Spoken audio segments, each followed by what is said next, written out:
Platinum jubilee পর্বে দমদম মতিলাল অধিবাসী বৃন্দের পুজো। শনিবার খুঁটি পুজোর মাধ্যমে সূচনা হলো এবছরের পুজোর আয়োজনের। এবারের এই পুজোর থিম ধ্বংসের মাঝে সৃষ্টির সাজে। প্রতিটি পতনের মধ্যেই নিহিত থাকে নতুন করে গড়ে ওঠার সম্ভাবনা। জীবনের এই চিরন্তন সত্যকে তুলে ধরা হবে এবছরের থিমে। খুঁটি পুজোয় উপস্থিত ছিলেন দমদম পুরসভার উপপুর প্রধান বরুণ নট্ট।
পঁচাত্তর বছরে দমদম মতিলাল অধিবাসী বৃন্দের পুজোর ছবি আপনারা দেখতে পাচ্ছেন। খুঁটি পুজো হয়ে গেল, উল্টো রথে খুঁটি পুজোর মাধ্যমে সূচনা হলো এবারের পুজোর।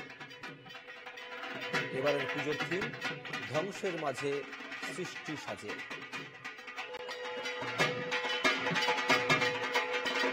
৭৫ বছরে পড়ল দমদম মতিলাল অধিবাসী বৃন্দের পুজো।